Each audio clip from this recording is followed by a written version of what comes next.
We can start on that. Yeah. Start, mate. Yeah, you can use seaware straight away if you want. Just break the ice with it. What number are we on? 7? You haven't got to introduce it, I'll do that later. Just start the podcast if you want. Today, interviewing Paul Smith from Time for Nutrition. So, tell us about Time for Nutrition. And yourself. Introduce yourself first. Right, well, where do you want me to start? So, well, tell us about yourself first. What do you want to know? Who you are and what you do. Well, I run a company called Time for Nutrition. Been in the industry for nearly 25 years now. So I was a distributor for another company for a long time, about 19 years. But the market changed a lot, and our main business was selling direct to trade, to gyms. But when, with the sort of advent of the internet and eBay and Amazon and stuff, companies kind of tended to go direct, and the company that I was selling for was really trying to push for end user sales rather than trade, so there was no margin left really. So over a period of time the margin got smaller, so looked at bringing out a range and selling through trade. So we do sell online, but we sell mainly to trade. Probably 95% of the business is direct to gyms and shops in the UK, although we do have one distributor over in Holland now that's doing okay. So, how long have you had Time for Nutrition? It would have been running for 3 years in April this year, but it was probably about a year before that to develop the first product. So we were working on something for about a year, which was the Whey was the first product we brought out. But that was when we could see where the market was going. I could see what was happening with the company we were distributing for. So we needed to look for something else, and then kind of just as we got the first products out, they got wind of what we were doing, and we were kind of given an ultimatum of kind of stick with them or do our own thing, but we can't do both. So we stuck with what went with our own brand. Okay, so numbers wise, then obviously started 3 years ago, sort of percentage growth and that side of things, where do you track that sort of thing? Yeah, we kind of do. I mean, it's growing well. We've got now, I think when we were distributing for the other company, we probably supplied about 250 gyms, and we just now touched 500, which is double the size. Yeah, and we're still nowhere near the amount of products that we can have. So there's a lot of other things that we need to develop, but I don't want to rush anything. So we're kind of pretty particular about getting stuff right. So it's been a slow process. Obviously said basically got double the number of customers. Do you think your average order value is higher than it was before? It's slightly higher, but then we still don't have as many products as we used to have. So we still don't do our own bars, flapjacks, ready to drinks, that kind of thing. Well, that will come later, but it just at the moment we've got quite a few other things already in the pipeline that we need to kind of concentrate on. But we have really been very particular about stuff we brought out.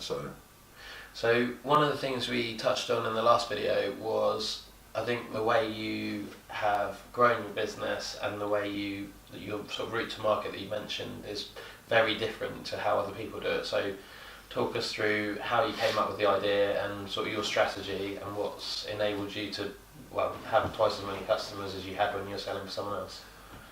Yeah, I mean, the thing is, we still had a customer base for what we were doing before, but it was just, we were losing customers, and the customers' orders, the size of the orders was going down. So we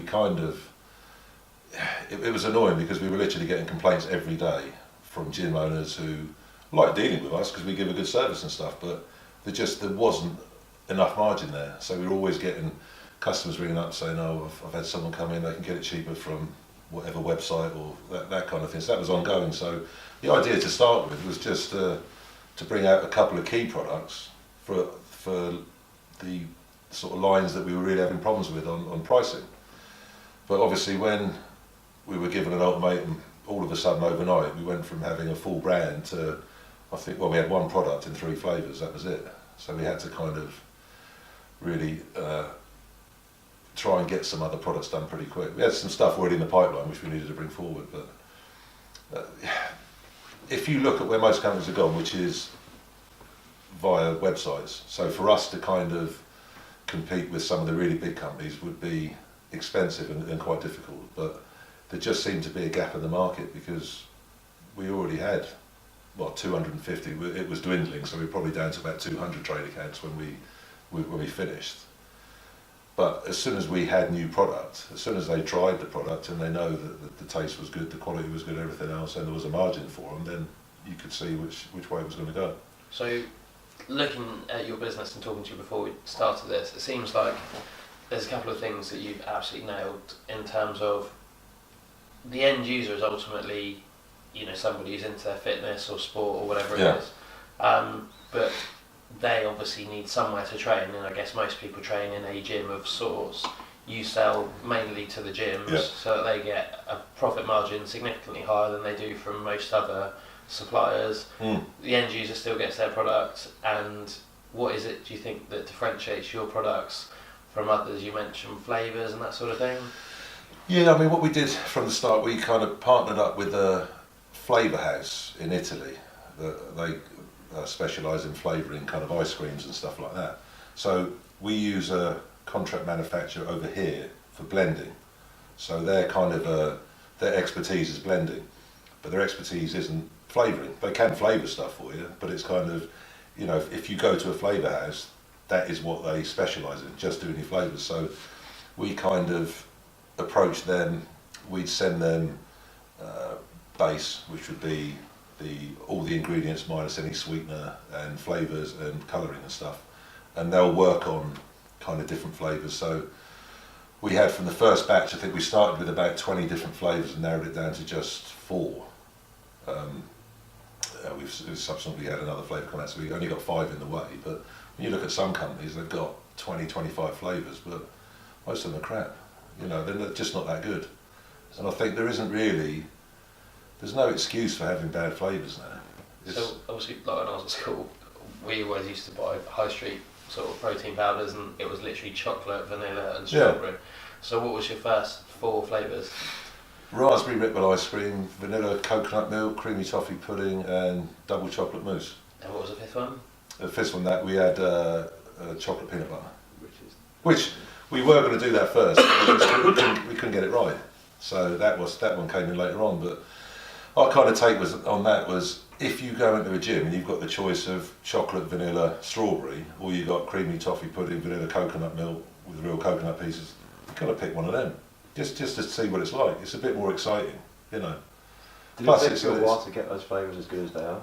Yeah. As I said, we kind of started with about 20 different flavours that we were sort of trying to work with, and you kind of straight away out of those 20 you can narrow it down and think, well, we don't like these at all. And you have some that you kind of like, and then it was just playing around with them. But what we've done with some of them also is we've bought flavours from different flavour houses that we use together, so it'd be very difficult to copy it because you wouldn't know, if you buy something from this flavour house and from that flavour house. So we kind of do mix some of our own there. So we're getting better at it, but we've got a couple of products we bought out recently, which one of them is the Super Greens and the other one is the GH Rem. And both of them, we don't put any fillers or anything in it. So a lot of companies will pack it out with fillers. It makes it easier to flavour, whereas we haven't done that. But it just makes it very difficult to flavour. So we've got a couple of flavours out, but we've just, flavour houses working on them at the moment for us to see if we can come up with anything exciting. So I think maybe it's easy to underestimate how clever the way you've gone about it in terms of, if you've got company A or the companies before who, for example, January, loads of people buy supplements in January, right? So in January they're trying to sell as much stuff as possible, so they have a 50% off sale, they ship as much stuff out as they possibly can, but then ultimately what happens to them in February? Well, yeah, we've seen this before, and it was the same when I used to sell, for the other company, that we'd have, say, a January offer, and then February and March was terrible, but we run different promos every month, but we never discount, so all of our promos are added value. So, but the idea of that is that we've had this with some gyms that when they first started would only buy particular products, the safe ones, so you'd buy whey, pre-workout, that kind of thing. But because over a period of time we've done added value, so say you buy a pre-workout, you get a joint protection free with it, or you buy a whey and you get a test booster. So because they got those products in, they put them on the shelves. They haven't paid for them. There's no risk to them. But then they sold them. So you've got customers. If you either they've sold them or they've got them free with the other product. They like them. The products work. So they end up stocking most of your brand. It's just a way of getting products in that they wouldn't normally buy. So what else have you done in terms of marketing that's got grown your customer base, particularly sort of end users? Yeah, I mean we do a lot with samples, free samples, that kind of thing. So I think if you've got, if you're gonna try and push your brand, it's easy to do it. I mean, the easiest two products to do would be whey and pre-workout. Whey because it can taste amazing if you do it right, and pre-workout because you can feel it. So there's no point in giving someone a sample of creatine because you're not really going to know whether you're taking anything right. You can't feel it. You're not going to. You might do over a period of 30 days or something, but it's pointless giving a sample like that. Whereas if you try something and you really like it, it's the same as food. If you go to a restaurant and you try a dish you like it, you'll have it again. Either that or with the pre-workout, you will get a proper kick out of it. So we usually use those for samples. We do single serving sachets, and again, when we send out to end users, if it's their first order, if they order a whey in a particular flavour, we will then give them the other 4 flavours in a sachet to try. Most people, if you're going to buy 2.5 kilos worth of powder, unless you're quite sure you're going to like the flavour, you probably wouldn't try it. Whereas we've had people that say, I don't normally like vanilla, but I like yours, and they'll buy it now because they've tried our sachet that we give them for free.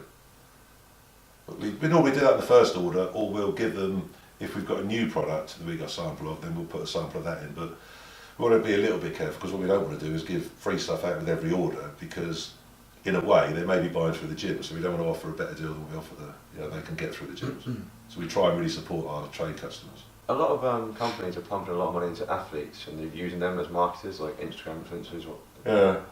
Does that interest you in your business or not? Is that not part of your strategy? We do have some ambassadors, but it's a difficult subject because we probably get asked probably at least 5 requests a day, and most of them is, do you do any sponsorship, or can I advertise your brand? Not, I've yet to have one where someone's actually said, almost like, this is what I've done, this is what I'm going to do, this is my reach on social media, Facebook, Instagram, Twitter, this is what I can do for you. Yeah. It's always, I want some free stuff, you can go on my Instagram. And often you look and either they don't have much of a following or they paid for it. Yeah. Which is kind of pointless. So it's often a one-way thing, and it's bizarre because in a way, part of me thinks, well, what I'll do then is I'll work longer hours so I can give you some free stuff for your hobby. Because that's what it's like. People don't seem to realise that to get sponsorship or to be an ambassador, it's got to be a two-way thing. As a company, you've got to get something out of it. Yeah. Do you have any paid athletes or not? We have got some, that we do. We do some bits with. Normally, for one reason or another, it works. It does work. Yeah, but it's not. They don't necessarily have the biggest following, but there is always a reason behind it. Yeah. So, but it's a difficult one. If the right people came along, it could work. But I think the onus should be on them to tell you why you're going to do well out of having them as an ambassador or sponsored athlete, not the other way around. Yeah, 100%. And in terms of sort of, why do you think people buy you, other than flavours and maybe the gyms with the margin, what else do you offer that you think is the reason people buy your products over others? I mean, if you look at our packaging, for instance, and it's not, I can in my head I could envisage what it was going to look like, but I couldn't explain it to anyone. So we get a really good designer in. So the designer's done work for a lot of big companies. So he was and he really did hit the nail on the head with the packaging. So we've had really great feedback on the packaging point of view. Then the flavour house for the flavours. We've got a good friend of mine, Brian Batchford, who does a lot of our formulating. He's extremely clever, so we've got some great formulas. And then also, what we tend to do, if we've got to make a big decision over a new product or packaging or whatever, we'll go to, say, 15 of our biggest accounts. Say with new flavour away, 15 of our biggest accounts. we'll give them some samples, so they'll give it to say 20 people in each gym. Well, straight away that's feedback from 300 people. So you can tell, you know, if it's sort of even if it's only 75% of people like it, we probably wouldn't go ahead with it. So we've got really good, the stuff that we've put out, we've got really good feedback on. So, you know, we really are really picky like that. So I wouldn't, and there's one particular flavour that we did that I thought was the best one we'd ever done, and it was the only one that didn't work. So it just goes to show that you can't. It was Pina Colada in our post-workout formula. I like that. Yeah, I know. So did I. It's my favourite. But they didn't. Well, it sold, but it didn't sell enough to. What is your top selling flavour? Raspberry Ripple ice cream. Yeah. In the way, yeah. I mean, they all sell. That's slightly better seller, and the other ones all sell roughly the same. So we've obviously done a good job on flavours. But it just goes to show that you can. Yeah.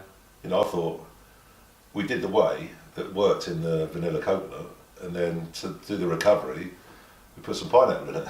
You know, so it kind of makes it like a pina colada sort of taste, but that just didn't work. So one of the things I guess I've seen, like obviously bought products from you for ages, is your customer service is incredible in terms of speed of delivery, speed of order, you know, communication, that sort of thing. How important do you think that is to having grown your business and established your brand? Yeah, massively. I mean, it's we do. If you put an order in before, say, 3-4 o'clock, it will definitely go out the same day for next day delivery. It's very rare that we ever run out of anything. And I know even for myself, if I was going to order something online, even if I'm not in a hurry for it, I still want it tomorrow. So I've gone on Amazon before and wanted to buy something, don't need it, you know, in a rush, but I've actually paid more because I can get it tomorrow. But I just, you know, and it's after you've ordered, it's then the communication side of it as well. So if you place an order with us, you will get an email from our courier saying that, you know, you will have a delivery tomorrow, you'll get a time slot in the morning, you'll get an email and a text giving you a time slot. You can then text to say leave with a neighbour, or it's quite, we get very few problems like that. You get the occasional one, but normally not down to us. So did it start with just you and you were doing all the work, and now you've outsourced most of the work now, or how many staff do you now have? Like, there's only 4 of us. Wow. So 4 of you serving 500 gyms, and did it start with 4, or did it start with just you? Well, I mean, in the early days, it was just me when I was distributing for other companies. But it's kind of. So tell us about that bit. Tell us about that bit, because I imagine that's quite funny.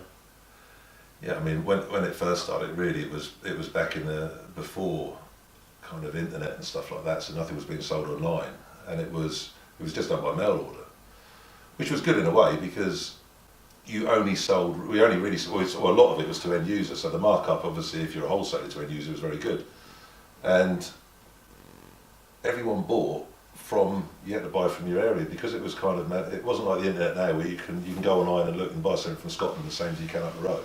So people tended to stick. So the margins were very much, there wasn't the competition. So from a gym's point of view or a wholesaler, it was good because you got a higher price for it, whereas now there is a lot more competition. So, you know, like with our brand, we try and structure the pricing so it's beneficial for the gyms to stock it, but it still has to sit at the right price in the market, which is. So one of the other things I noticed, like I looked at one of your adverts today, you had 25% extra free. Do you do that on a lot of products? Does that make the products better value than other people's? How does that work? Well, to be honest, how that one worked is our manufacturer specified the wrong size label for the wrong size tub, so the tub looked empty. But because it was their fault, they give us 25% extra to make the tub look full because it was a cheaper way of doing it than have to reorder 5,000, 10,000 labels. So it was a saving to us, but we just passed it on at the same price. So that was the reason that it's got 25% extra free in it. So, and it will do until we've done the how many labels we bought. Amazing. But I would rather give another product than more of the same because they're buying that anyway. Yeah. And people would rather try something different. Yeah. And again, especially if it's something that you can have one serving on and either like it or feel it. You know, that tends to work. So obviously you do the bodybuilding show as well. Like a lot of what you're doing is interconnected. Does that have a big impact on your brand, or you know, vice versa? Yeah, I mean, it definitely helps, and it's, you know, I've never competed, but I kind of like the same with the protein supplements in a way that if you're going to do something, you want to be the best if you can. So the show is probably one of the best qualifiers in the country. It's a big, busy show. Been running it now. Well, this year will be the 16th year. That's in April at the Guildhall again. So it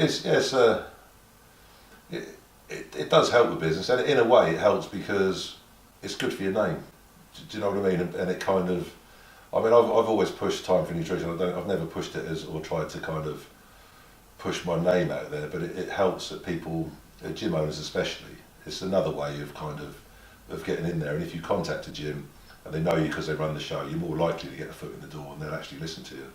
You know, if you're trying to show them what you've got. So it's great networking. Yeah. If someone was starting off, maybe in your industry or a different industry, tomorrow, what advice would you give them? Well, not to approach any of our customers. it would be, it's a difficult one to get into, I think. I mean, we had a bit of a head start anyway, but I think we've just been quite kind of, you know, it's using, well not using, but working with people that are good at particular areas. So like working with a good flavour house, working with someone who can do your formulas, because I know roughly what can go in a product. I don't know I would rather work with someone who's an expert in that field. And then with flavours, you know, I know roughly what's good, but someone else can show you how to make something a lot better. So I think it is being able to work with particular people, and I think that's one of the things. Being in the industry for a long time before I did what I did, I had some good contacts. Yeah.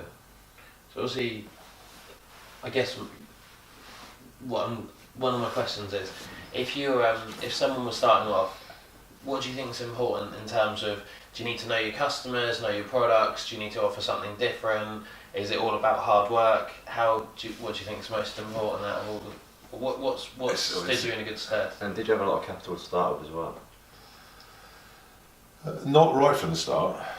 Luckily, I mean, when we went on for Time for Nutrition, we obviously we had we didn't know. I mean, I've never kind of worked on credit, so we don't owe our suppliers any money. We pay up front for everything, which is another reason we get good service, because if they're limited in stock for something, you know, raw ingredient, or they're busy, but they know that if they send us 10 pallets, we'll pay for 10 pallets, we're more likely to get ours. So we do pay for everything. Every supplier of even the boxes and packaging and everything is paid for up front. But I think, yeah, if you're starting off, it's just a number. I mean, you've got to get everything right now.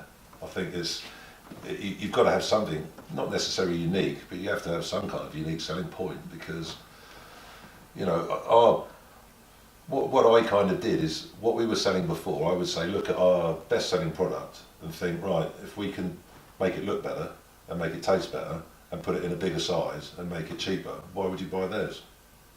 And that was kind of how it worked. And most gym owners, if you spoke to them, would kind of understand. In the end, it's a business, so they've got to make a profit. And if your product is better in every way, even minutely, but you know, it's the hard work thing also, because even now, I mean, my average day is 10 hours, so I'm always in at 7:30 and work through till sort of 5:30, and then most weekends, and most of the weekends, if we are away, it tends to be revolving around business anyway, and to meet people or whatever. It's just, luckily in this industry, most of the people I have to meet just want to eat all the time, so they tend to be meeting in restaurants and stuff rather than in a business setting kind of thing. We was going to ask, what does your day-to-day life look like? I know you've got other businesses as well, so can you tell us about like how you distribute your time?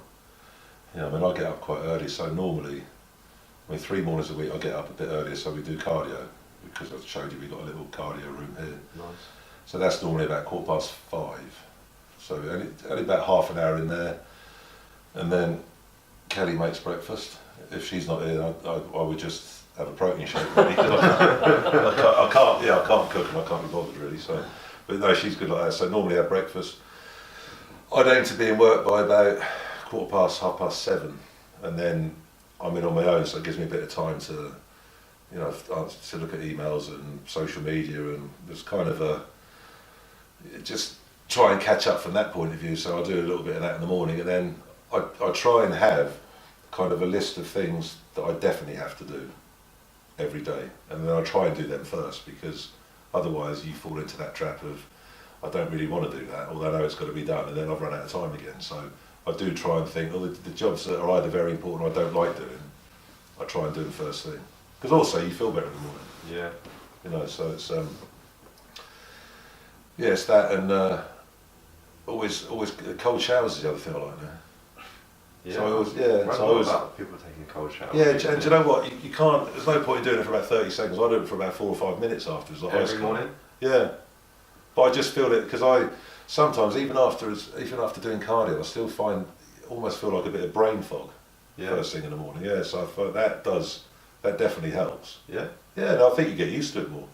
It almost feels quite euphoric when you get, you know, it definitely clears your head. But I do at least sort of 3, 4, 5 minutes with ice cold water. And then you get out, or you make it hot towards. No, I just get out then. Yeah. Nice. But the other thing is, you know, if you're a bloke and you're big, you're hot all the time. So if I have a hot shower and then get dressed, I'm sweating already. Yeah. Do you know what I mean? So it just, I find that and coffee in the morning is quite helpful. So I always have we've got a proper coffee machine out there that grinds and everything, so I tend to have if I do cardio, I have a double espresso before, and then normally another strong one after. But that just kind of sets you up for the day. You'll finish at 5:30, then you'll train, or? 5:30, and then I try and do kind of 3 days a week at the gym with weights, but only 40 minutes, probably 45 minutes max. Has that always been the case, or did you do a lot more training previously? No, I just think you get more sensible, and it's kind of, if you've been training for longer, you can definitely develop more intensity in a shorter amount of time. And also, I've always kind of looked at, not from a lazy point of view, but it doesn't make any sense. If I could do something in 40 minutes, why would I want to do it in an hour? Yeah, nice. You know, so I like to kind of get in, get it done, and then get out. I enjoy the training, I enjoy the feeling of it and everything, but... Just bodybuilding style training, or do you do... Well, I do cardio in the morning here, and then I do, once a week, I do some pads with Black Mo. I like to call him Black Mo because, Nice. well, he calls me Big Paul, so he is black. So we do that for an hour, but that's good because it's cardio, so it's not boring. You know, so I actually enjoy doing that. Yeah. Plus he's lighter and faster and everything else, so it's quite good fun because I can't, you know, I struggle to keep up with him, but then it pushes you more. Yeah. But that is hard work. Most of the time on the way there, driving there, I think, why do I do this? Yeah. You know, yeah, I'm always on the way back, always feel better, but it's quite a, you know, sometimes after you've done cardio in the morning, then been at work for 10 hours, you just think, I've just had enough, you know, but then you can say that about anything, can't you? So Yeah, I always force myself to go. And then the other 2 sessions, they're lifting, are they? Or? Yeah, just kind of I only split the body 4 ways, 3 routines, so it's each body part gets done. Normally only once every probably 8 or 9 days or something. Sometimes train at the weekend, depending on if I've missed a session during the week. So You feel like that maintains your size? Obviously you've got a lot of size from when you trained differently previously. Or yeah, I think the thing is though, is when you're younger, you struggle. Well, like Simon, when I first met him, he was tiny. We had some pictures, didn't we? Do you remember that one? Lucky we met. But it's I think when you're younger, you almost like have to force feed yourself to put weight on or put size on. yeah. And then all of a sudden that starts to go the other way. So now I'd stay heavy all the time, but I have to do more cardio stuff, otherwise I get fat. Yeah. So it's more. Plus I think, in a way, I wouldn't want to get any bigger because it's a pain in the arse because you can't fit, your clothes are difficult to get, you don't fit in the car properly, your feet hurt if you stand up for too long, it's crazy. And for what? Yeah. So I don't, you know, I train a lot more for fitness and stuff, but I think when I train intense, you can maintain a decent size, you know. What made you not compete? We don't get anything out of it. You know, I know some people do personally because they need a goal or whatever, but I've always looked at stuff really more from a monetary point of view and thought it's a lot of work to put in, which it is. Because I run a show so I can see how much work people put in, but it just costs money, you know. And the other thing for me is I'm not outgoing in a way that standing on stage in my pants. It just has never appealed to me. Yeah. I know you've done it, haven't you? A few times. Not like that. Not in competition. But it's not, you know, like I said, running the show, you see how much work people put in and how, you know, what the dedication and how much they have to kind of you know, the amount of work in for the amount of time is crazy. Yeah. But so you train harder now than you used to. Yeah, definitely. But I think you know it's you've got to do something physical, especially for me sitting. If I'm on a busy day, I'm sat in a chair for 10 hours. You know, I only get up to go to the toilet or make a drink or something. So it's also from a stress point of view. Yeah. You know, it's a good stress reducer. You know, if you've had a bad day, I mean, we never have a bad day with customers, but we have a bad day sometimes with, say, the courier if they've messed stuff up for us, because, you know, it annoys me when something goes wrong and a customer's upset and it's not our fault, because it is our fault still, you know. And that kind of thing, when you walk out the office feeling like you want to kill someone, but normally when you come out of the gym then you feel different, you know. It definitely helps from that point of view. Is that your main priority, customer service? Yeah, I mean, it's I like, because, you know, being it's my company, I can kind of make decisions for the whole, you know, if you bring a product out right from the word go, whereas often you look at, you know, someone else's products and you think, I would have done this differently or that differently, or when it's kind of all your input from the start. And when I say all my input, we obviously take advice from people, but in the end you still got to make a decision, because you can't please everyone. And it's the same again with you know, with some of our advertising. I mean, we played around with different adverts. I mean, one of them, I don't know if you saw our Time for Burn, and it was tongue in cheek, obviously, get laid. Yeah. Which was, it was just done as a bit of a joke. And did it work?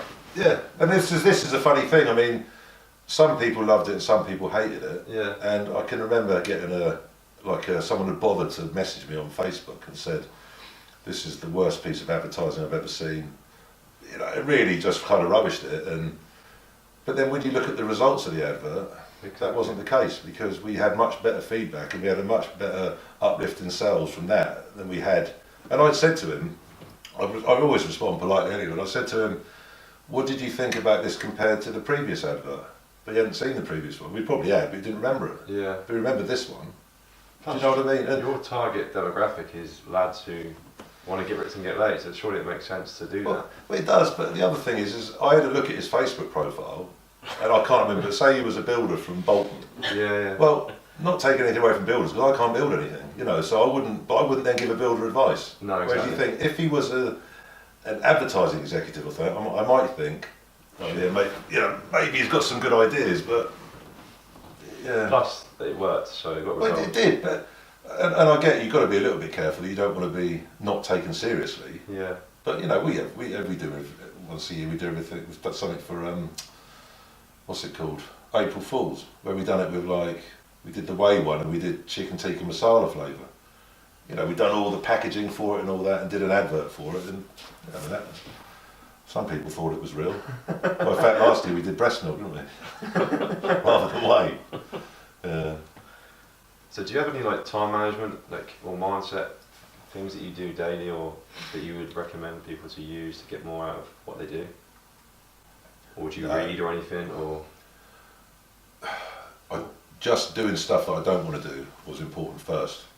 That's the only thing really, because I find sometimes, most of the time all right, but some days I just don't feel as good in the afternoon as I did in the morning. Yeah. No, because in the end, your concentration is better at the beginning of the day. Yeah. Once you've been sat at work for 8 hours, yeah, it's difficult. You know. So what kind of stuff will you leave for the afternoon? The stuff that you prefer to do, because you know you'll do it, or? No, there's just certain jobs, and none in particular. It's just sometimes you get a job and you just, for some reason, it's easy to put it off, just because it's something difficult. And it's sometimes to do with labelling and stuff like that, because it's quite difficult to word stuff when you've got to try and explain what the product is in a certain space, so you're limited for words. You can't use any claims that aren't authorised, so it's even though someone would look at it and think it's a 5-minute job, it isn't. And so I have to sometimes go in on a weekend with that, because we're shut, so I can actually sit there and not get interrupted, because it takes a little bit more, you know, when the phone's going every 5 minutes and stuff, it's a bit difficult. But do you have customers coming in quite often as well, or? Yeah, I mean, I'm sort of sat out of the way, so I don't, but we get an amount in just because we're there all day anyway, so we may as well let people come in if they want to spend money. But yeah, quite a few, surprisingly. Yeah. In terms of what's your aim now, what's your sort of plans for you got new products. I guess what's your short-term plans? What's your long-term plans? Short term, I mean, we've got 10 new products we're working on at the moment, if you include flavours. So we've got another, various flavours. We've got a couple of new products. So, I mean, that's, if we can get those 10 done, I think we can get those 10 done within the next 6 months. And in that time, we've got other things kind of in the pipeline that we're kind of at a very early stage with. So it is really a case of just trying to bring out more products at the moment. There's a lot going on. So that's, and the thing is, for long term, it depends how the short term goes, in a way. So I think what we're doing at the moment is working. So we just need to do more of that. Yeah. You know. Do you think as an industry it's something that's going to keep growing? Or? Yeah, massively. Yeah. I think we're still, you know, far behind the States on certain things. There's a lot of sports. I mean, if you look at bodybuilding and if you look at the shows now, a lot more of it is men's physique and bikini, which is a lot more of an obtainable look, and it's a lot more, you know, most people would look at that and like it, whereas hardcore bodybuilding is still quite underground, really. So I think because that part of the market has grown, you know, most people want to look good in a t-shirt. That's the thing, isn't it? Yeah. It also sort of reflects health as well, doesn't it? Or it's perceived to reflect health as well. So you've got people wanting to look good, be healthy, and definitely. But I think if you look at a lot of sports here still, then you know bodybuilding and that area is massively into nutrition. Whereas there's some people that play, say, football or rugby at a high level, are not as knowledgeable by any means. I would say most bodybuilders would be more knowledgeable than most other sportsmen. Not in every case, but it's definitely, you know, from what you do, don't you? Yeah. Well, the last few years, the bars have gone crazy, haven't they? Obviously, with Grenade and Quest. Have you got plans for bars? Because obviously, it seems. Yeah, we have. Yeah, we've got these next few products to do, and I'm not saying because they're easy ones, but we work with a particular manufacturer that we've got a really good relationship with, and we've got everything set up that works for particular types of products. So we should be able to roll out those quite quickly, but we will be looking at bars, flapjacks, cookies, ready to drinks, that kind of thing as well. More of the convenience side of it. So will you prioritise taste or will you prioritise quality? Because I think Grenade have gone all in on taste because the quality isn't actually that great. It's finding a balance. It is, and this is one of the difficult parts, because you have to kind of look at the product and then see where it's got to sit in the market from a price point of view. Because I did have this conversation with a gym owner who said, you know, is the whey protein, is it the best that you can make it? And you're like, well, it is at that price, because you know there are certain things you could do to improve it, but it would push the price up too, and it would make such a small improvement that 99% of our customer base, they wouldn't know anyway. They wouldn't notice any difference. So, but you know, he said that he would only have the best and only wanted the best. So I kind of said to him, "What? Out of interest, what car do you drive? A Mercedes. Well, why don't you drive a Rolls Royce? You know, if cost is no object at all. And it's got to fit in a place in the market, and you've got to look at your customer base and see, you know, if it fits for them. Nice. Is there anything you can tell us about the bars, like what flavours are you doing and stuff, or not? No, I mean we'll go down the same kind of line we've done with the other one, so it'll be something a bit special. But I think, again, rather than have a lot of flavours, we'll be really picky about what we bring out. Yeah. So, and will you spend a long time tasting protein bars before you bring one out? I mean, the difficult one is pre-workouts, because there's only so much of that. I mean, if you're doing a tasting session on that, Jesus. That must be hard. Yeah, and you've got to do it in the morning because you don't sleep at all otherwise. So, but we've done it before where we've kind of had to leave it, you know, because just at the point when I feel like I'm having a heart attack, my left arm starts hurting. So we Really? No, not that bad. It's you know, they are strong. Yeah. And though you're only sipping it, and even if you sip it and spit it out, you still get, you know, after a period of time, it's difficult. And even with the whey, I mean, our flavours are great, but you know, if you've been tasting it all day, sometimes you need a break. Yeah. And the other thing is while you're doing that, you know, if you go out for lunch, you can't have anything spicy. You can't have coffee or anything because it ruins your taste buds. So you then won't taste the Yeah. same. It's surprising. Plus, there's certain people I don't listen to when we ask about their opinion on it because I don't think their taste buds work, because you kind of give them something and say, what does that taste like, and they'll come out with something that just isn't, but it is. But yes, it's good fun doing that, because it's interesting to see, sometimes you think by adding more flavour or adding a different flavour or something, it'll have a particular effect, and often it doesn't do what you think it's going to do. But it is so important, the taste is so important, so you must be there munching bars a lot. Yeah, we will do. We have had a look at a couple, but it's not been anything that I've been particularly happy with, because it's not been, it needs, with say the whey being our biggest seller, when you got it right, because you do taste it and think, this is really good. Yeah. So if it doesn't do that, I'd just rather not do it. And at the moment we're not at that point, but we will be. We've spoken to another manufacturer recently, and that looks quite promising. But it'd be quite easy for us to go and get a generic bar from another company, and just stick our kind of branding on it. But I wouldn't really be happy with that. I'd rather do something that was a little bit more, a little bit more us, that fits in with what we do. Good. And you have to be patient to do that. Now you can see there's obviously money on the table to be used in bars. Yeah, you do. And I think also I wouldn't want to bring something out knowing that we could probably have done it better. Nice. That's the thing. But it is, and again with bars, it's that fine line between, how nutritionally how good is it and what does it taste like. Yeah. Because again, you could have one that was absolutely, the best nutritional bar on the market that tastes like shit. For you, what is the best bar on the market? I don't eat them. You don't eat them? No, I don't eat them. I just think it's all right for convenience. So I mean, if I was really hungry and I stopped somewhere and I could have a protein bar or a Snickers protein bar, I'd have a protein bar, but I wouldn't have it anyway, because I'd rather just eat food or for convenience. If I'm travelling, I just normally take whey.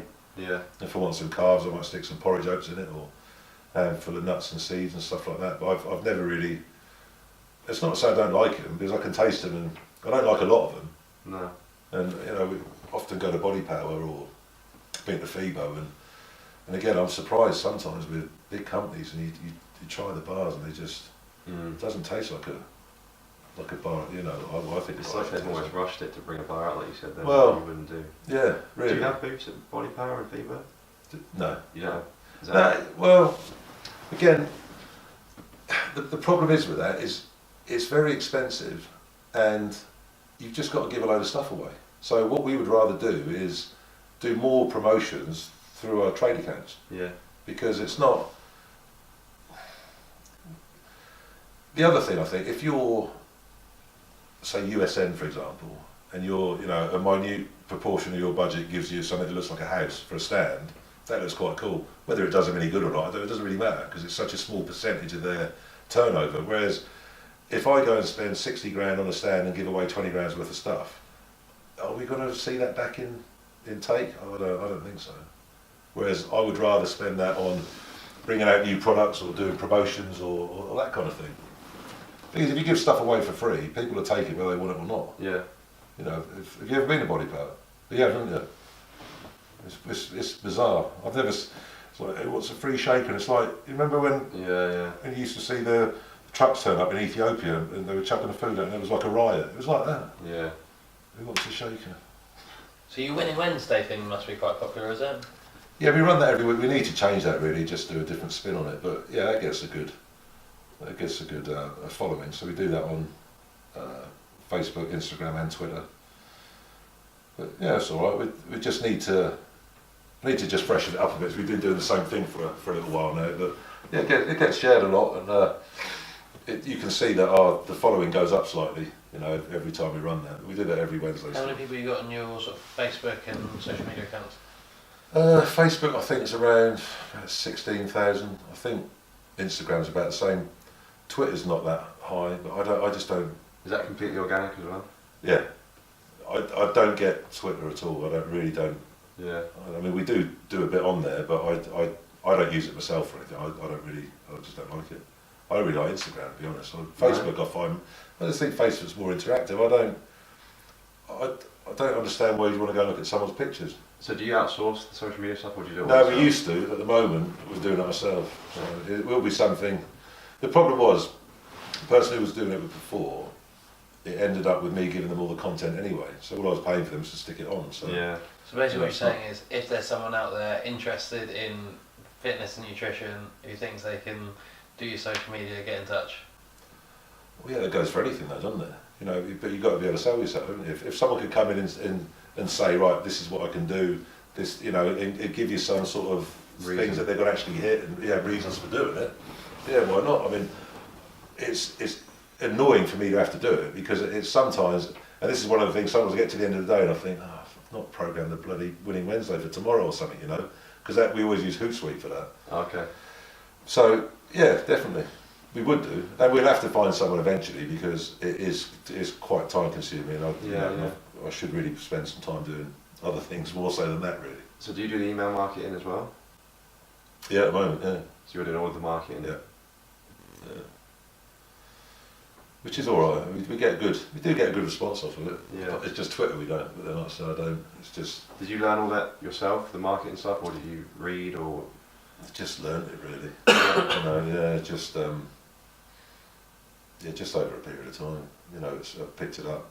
But, like I say, the Hootsuite we use a bit, but I don't know. I thought I just some of it is not that easy to use. I think it could be more user friendly. Maybe there's other stuff out there that I don't know about, but that's not my area. But yeah, you know, hopefully, like I say, we will at some point. We'll find someone to do that for us. But it's just got to be the right person. It's got to be someone who's good at doing that, but is also involved in the industry, because you need to have some kind of understanding of what we do and our kind of customer base, you know.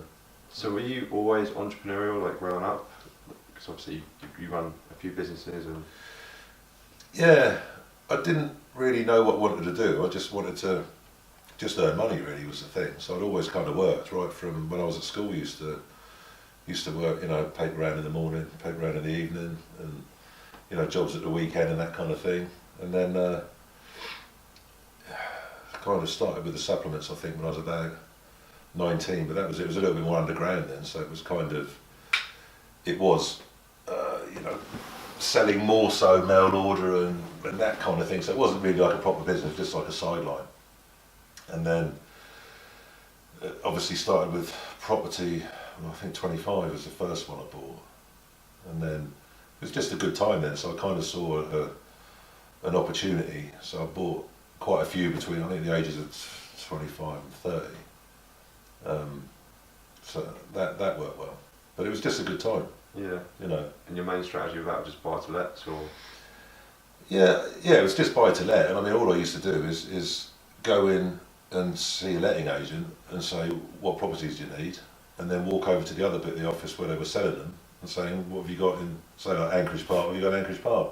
And then have a look and see. It was quite easy then, you didn't need a big deposit, so yeah.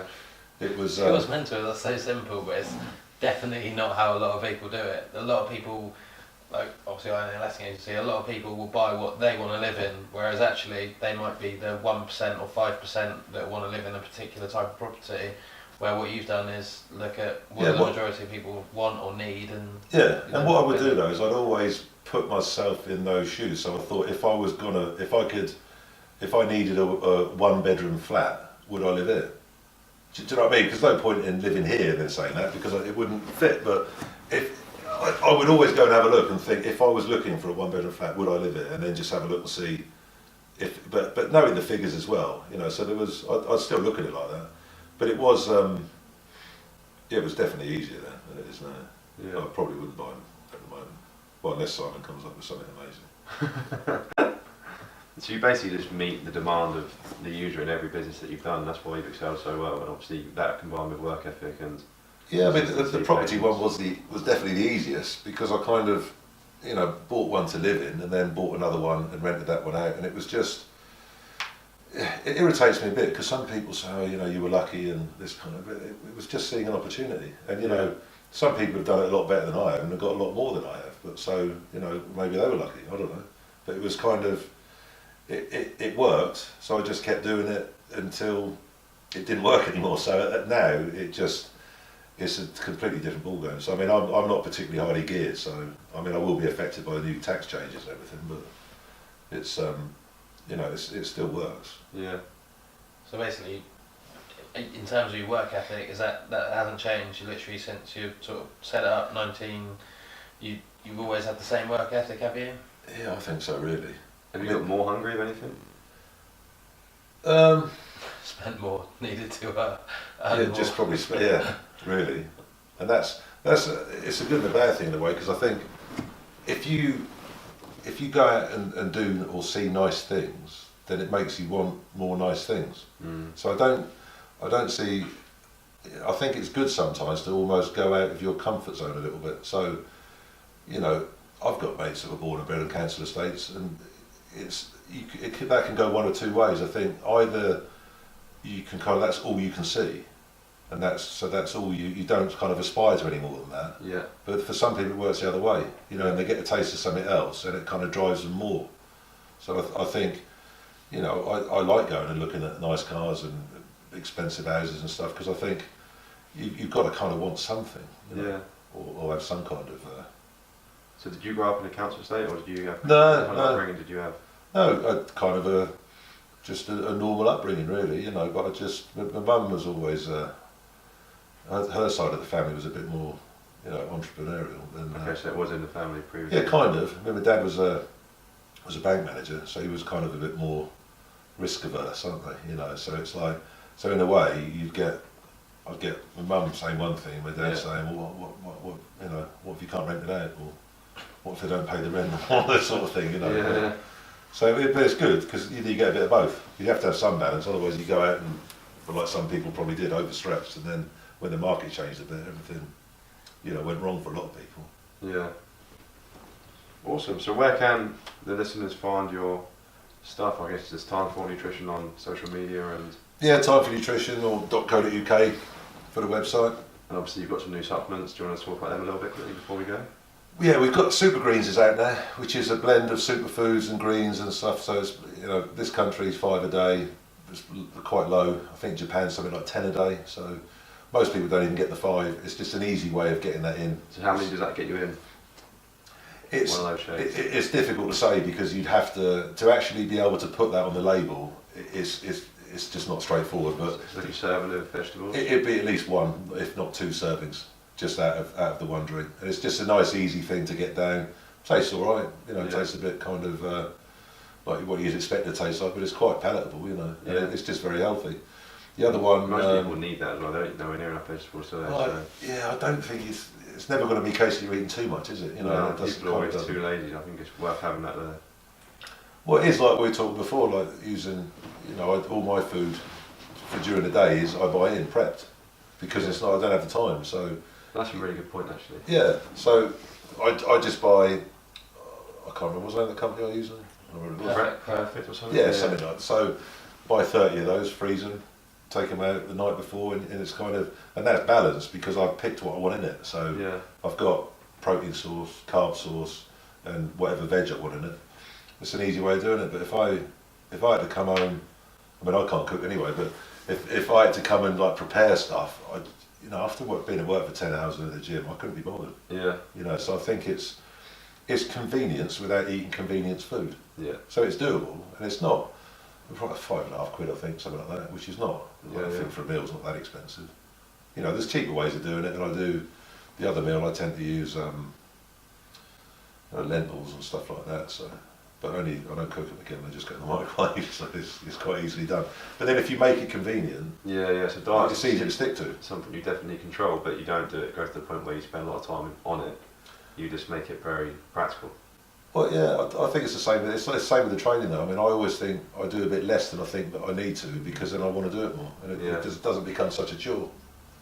Nice. And your other new product is the GH. Oh, the GH brand, which is it's a sleep formula, so it helps sleep, helps you get into sleep better, and helps if you do wake up in the night, it will get you back to sleep easier. It's all natural. There's no downside to it.